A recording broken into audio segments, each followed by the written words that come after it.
Moi, personnellement, j'ai été beaucoup en affaires, beaucoup travaillé dans le privé. Puis en travaillant dans le privé, c'est difficile de concilier la recherche de profit puis la satisfaction du client. Déjà dans ma carrière ou dans ma vie personnelle, je cherchais un organisme sur le territoire, j'habite dans la région, où je pourrais donner du temps ou partager mes compétences. C'est ce qui m'a attiré. Être chez soi des Basses-Laurentides a déjà quand même un bon background. On parle de 26 ans d'existence. Le but puis la mission de ce qui s'appelait à cette époque-là Coopérative de solidarité Bon Ménage, c'était d'offrir aux femmes de ménage qui sont payées, comme on dit, au noir, un emploi avec le filet social, c'est-à-dire avec l'assurance emploi, l'assurance chômage, la sécurité au niveau de la santé, sécurité au travail. Quand on a, disons, diversifié nos services pour offrir une gamme de maintien à domicile plus large, je trouvais que Bon Ménage était réducteur. Surtout qu'on offrait des soins à la personne. J'avais peur que les gens se méfient des compétences de nos employés. Alors, on a pris cette image-là d'être chez soi pour dire « être chez soi des Basses-Laurentides ». Une coopérative de solidarité a effectivement plusieurs types de membres. Chez nous, le choix qui a été fait à l'origine, c'est d'avoir des membres utilisateurs, des membres employés et des membres de soutien. Quand on fait des profits, on les répartit de façon indirecte. Il n'est pas possible de verser des dividendes, par exemple. Nous, notre charte ne le permet pas. Ce qui fait que quand on fait des bénéfices, si on en fait, même si on vise l'équilibre budgétaire, ça nous permet, ces bénéfices-là, soit de garder le tarif plus bas que nécessaire, ou soit d'augmenter, d'améliorer les conditions de travail de nos employés. Notre CA est composé selon le type de membres qu'on a. Je parlais tout à l'heure des membres usagers, des membres employés, des membres de soutien. Nous avons sur le CA des représentants de chacun des groupes de membres. L'implication du CA dans l'organisation est principalement d'avoir une vision stratégique du domaine du maintien à domicile. Puis, je dirais aussi un mandat de support et d'encadrement du directeur de la direction générale.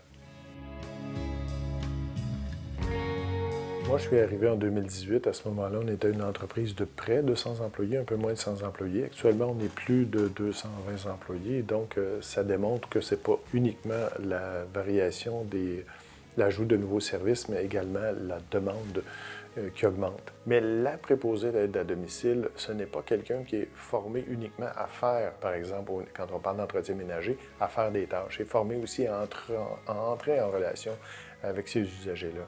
Donc, il y a une partie de savoir-faire, mais il y a aussi beaucoup de savoir-être. On sait que c'est des gens parfois très vulnérables, puis souvent isolés aussi. Une préposée d'aide à domicile qui va 2 fois par mois chez un usager est souvent une des rares visites qu'ils reçoivent. Alors, il y a une question, là, je dirais, de relation de confiance qui s'établit à travers les semaines et les mois. Les usagers souhaitent que ce soit souvent la même personne.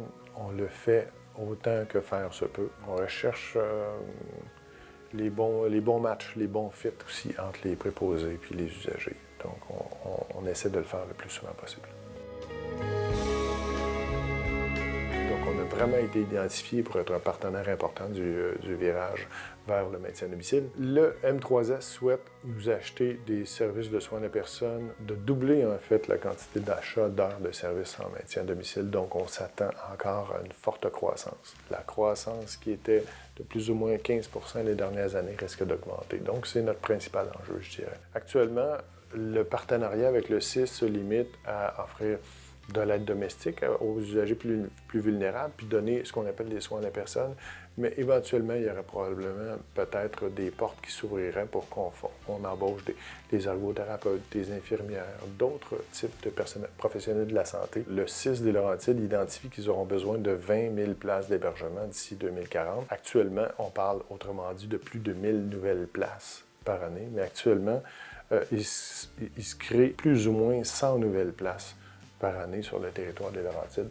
C'est clairement insuffisant. Donc, si nous, soit être chez soi des Basses-Laurentides et mes partenaires de ESSAD des Laurentides, nous pourrions aider à ce niveau-là, je crois qu'on aurait des outils en main pour faire en sorte que les projets sortent de terre. Notre mission, c'est de maintenir les gens à domicile, mais c'est de le faire dans le respect, dans le confort.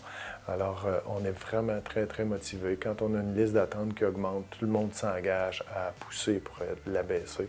Tout le monde est vraiment très engagé. C'est vraiment beau. On a une belle mission, mais on comprend que ça vient également avec des responsabilités importantes. Alors, on sent vraiment l'engagement de chacun des employés de la coopérative Être chez soi des Basses-Laurentides.